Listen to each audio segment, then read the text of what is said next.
प्रयागराज की कुंभ नगरी और कुंभ नगरी में आयोजित वो माघ मेला जिसे जप तप दान और भजन का पावन स्थान माना जाता है, जहाँ मोक्षदात्री गंगा का आगमन यमुना और सरस्वती के साथ मिलकर त्रिवेणी संगम बनाता और जहाँ कल्पवासी इसलिए प्रवेश करते हैं ताकि उनकी शांति में तपस्या में कोई बाधा न डाल सके। अब ये नगरी धर्म के नाम पर अखाड़ा बनती हुई दिख रही है। इसके पीछे की वजह अभिमुक्तेश्वरानंद और योगी प्रशासन के बीच वो टकराव है, जिसकी शुरुआत 18 जनवरी की सुबह मौनी अमावस्या वाले दिन से ही हो गई थी। आखिर इस मामले को अब तक शांत न होने के पीछे की वजह क्या है और क्या अभिमुक्तेश्वरानंद नकली शंकराचार्य है, इस वीडियो में हम विस्तार से बात करेंगे। नमस्कार, द हिंदी टॉप देख रहे हैं आप, मैं हूं आपके साथ सर्वजीत जायसवाल। प्रयागराज में मौनी अमावस्या के दिन शुरू हुए अभिमुक्तेश्वरानंद को लेकर विवाद के मामले में ताजा अपडेट यह है कि उन्हें योगी प्रशासन ने दूसरा नोटिस भेज दिया है। इस नोटिस के माध्यम से उनसे पूछा गया है कि क्यों ना हम आपको हमेशा के लिए माघ मेले से बैन करें। सीधे शब्दों में कहे तो सीएम योगी का प्रशासन अभिमुक्तेश्वरानंद को माघ मेले से हमेशा के लिए हटाने की तैयारी कर चुकी है। इस नोटिस के जरिए उन्हें वो यहाँ तक चेतावनी दे दी गई है कि अगर 24 घंटे के भीतर संतोषजनक जवाब नहीं मिला तो संस्था को दी गई जमीन और सारी सुविधाएं वापस ले ली जाएगी। हालांकि इस नोटिस का जवाब देने में अभिमुक्तेश्वरानंद देरी करते हुए नजर नहीं आए और कहा कि आपके कुछ अफसरों ने जानबूझकर अव्यवस्था पैदा की, बाद में आरोप मुझ पर डालने की कोशिश की गई।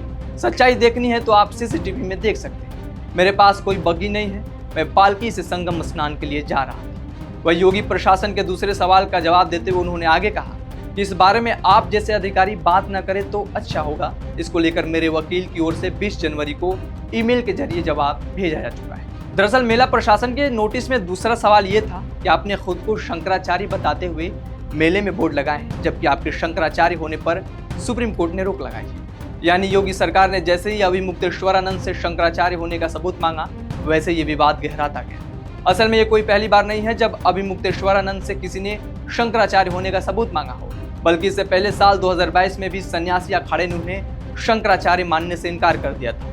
उस समय निरंजनी अखाड़े के सचिव और अखिल भारतीय अखाड़ा परिषद के अध्यक्ष महंत रविंद्र पुरी ने दावा किया था कि अभिमुक्तेश्वरानंद की नियुक्ति नियमों के खिलाफ है। उनका कहना था कि शंकराचार्य की नियुक्ति की एक प्रक्रिया होती है जिसका पालन नहीं किया गया है। दरअसल जब आप साल 2020 में आए सुप्रीम कोर्ट के एक फैसले पर नजर डालेंगे तो आपको पता चलेगा कि स्वामी अभिमुक्तेश्वरानंद को नए शंकराचार्य के रूप में देश के सर्वोच्च न्यायालय ने मान्यता नहीं दी। इसको जानने के लिए आपको साल 1990 से 2020 के बीच घटे कुछ घटनाक्रमों को जानना होगा, जब अभिमुक्तेश्वरानंद उमाशंकर पांडे हुआ करते थे और वेद पुराण उपनिषद और शास्त्रों की गहन शिक्षा के बाद संन्यास लिए थे। इस दौरान स्वामी करपात्री जी का स्वास्थ्य सही नहीं था। दरअसल करपात्री जी महाराज ज्योतिर्मठ के शंकराचार्य स्वामी ब्रह्मानंद सरस्वती के शिष्य थे। उनके बीमार होने के बाद उमाशंकर पांडे उनकी सेवा में लगे। तभी उनका संपर्क ज्योतिर्मठ के पीठाधीश्वर स्वामी स्वरूपानंद सरस्वती से हुआ, जिनके सानिध्य में 15 अप्रैल 2003 को उन्हें दंड संन्यास की दीक्षा दी गई और उमाशंकर पांडे का नाम बदलकर स्वामी अभिमुक्तेश्वरानंद सरस्वती रख दिया गया। हालांकि सितंबर 2022 में स्वामी स्वरूपानंद सरस्वती का निधन हो जाता है। इसके बाद स्वामी अभिमुक्तेश्वरानंद सरस्वती को ज्योतिर्मठ यानी जोशीमठ का शंकराचार्य नियुक्त कर दिया जाता है। लेकिन इस नियुक्ति को चुनौती स्वामी वासुदेवानंद सरस्वती देते हैं, जब 21 सितंबर 2022 को अभिमुक्तेश्वरानंद के अभिषेक को रोकने के लिए एक अपील दायर की जाती है। इसके जरिए दावा किया जाता है कि स्वामी अभिमुक्तेश्वरानंद का शंकराचार्य के पद पर नियुक्ति नियमों के खिलाफ है। इससे संत समाज स्वीकार नहीं कर सकता।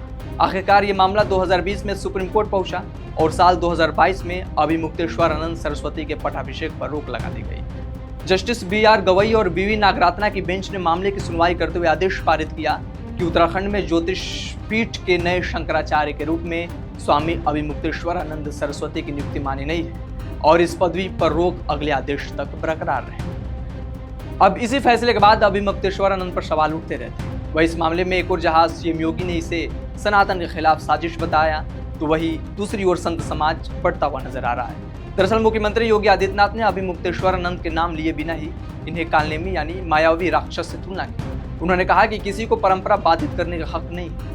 ऐसे तमाम कालनेमी है जो धर्म की आड़ में सनातन को कमजोर करने की साजिश रच रहे हैं। सनातन को कमजोर करने वालों से सतर्क रहे।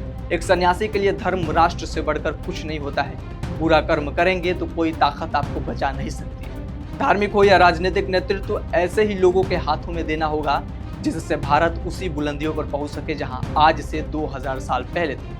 वह इस मामले में संत समाज के सबसे बड़े चेहरों में शामिल जगत गुरु रामभद्राचार्य के सूर अभिमुक्तेश्वरानंद के खिलाफ दिखे। उन्होंने कहा कि अभी मुक्तेश्वरानंद के साथ अन्याय नहीं हुआ है, अन्याय तो उन्होंने किया है। स्नान के लिए गंगा तक पालकी से जाने का कोई नियम नहीं, हम लोग भी पैदल ही जाते हैं। सरकार ने उन्हें खुद को शंकराचार्य साबित करने के लिए बिल्कुल सही नोटिस जारी किया है। बहरहाल कुंभ की पवित्र नगरी से शुरू हुआ ये मामला अब राजनीति के केंद्र में आ चुका है। आगे देखना होगा कि योगी प्रशासन और अभी मुक्तेश्वरानंद के बीच जारी विवाद किस मोड़ पर खत्म होगा। वैसे आप क्या सोचते हैं इस वीडियो को लेकर, कमेंट बॉक्स में जरूर बताएं और दी हिंदी टॉप को सब्सक्राइब करने के साथ हमारे बाकी प्लेटफॉर्म एक्स, फेसबुक और इंस्टा को फॉलो करना ना भूलें।